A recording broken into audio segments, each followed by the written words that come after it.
We spend a massive amount of time protecting a child's physical safety, patting sharp corners and watching for traffic.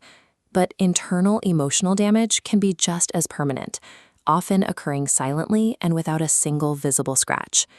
In 2008, the U.S. Department of Health and Human Services officially counted more than 50,000 children as victims of emotional abuse. Whether a parent intends to cause pain or simply loses their temper, hurtful words are rarely transient to a child. They leave memories that can last a lifetime. These words function as the building blocks of a child's reality, setting the ground rules for how they will eventually view themselves and the world around them. To understand how this damage takes root, we have to look at how these remarks destabilize three critical areas: identity, autonomy, and the fundamental sense of security. Identity is the first area under fire.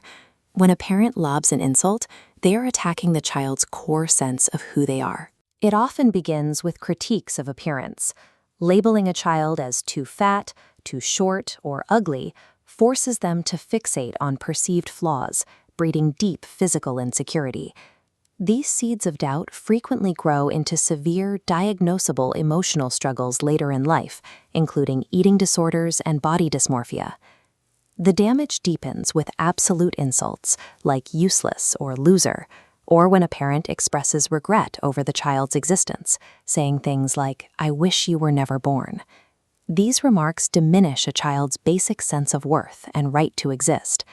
When a child's identity collapses under this weight, it can lead directly to self-harm and early depression.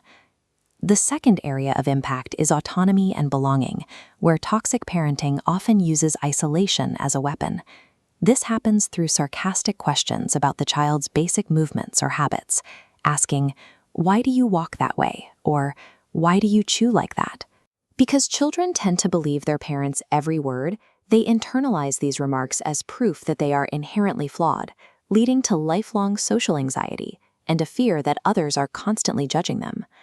This sense of being wrong is amplified when a parent frames the child as a financial or emotional burden, or uses weaponized sibling comparisons to make the child feel inadequate.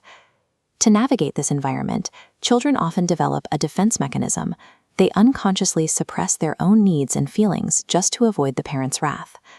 A study by Nemours Children's Health highlights that a lack of love and affection can push children toward destructive behaviors as they grow older. When autonomy is crushed and the child is treated like a hurdle to be overcome, they are more likely to seek out control through externalized aggression or theft. The final area is security, the baseline assumption that the child is safe and supported. This pillar is eroded by seemingly minor microaggressions, like empty promises. Telling a child, "I'll take you there next time," and never following through is a primary lesson in betrayal. When fake promises become a pattern, they systematically train a child that other people cannot be trusted and that their own expectations will always lead to disappointment. This reaches its extreme with threats of abandonment. Phrases like, "I'll just disappear," or "I'm leaving you," create a terrifying sense of instability.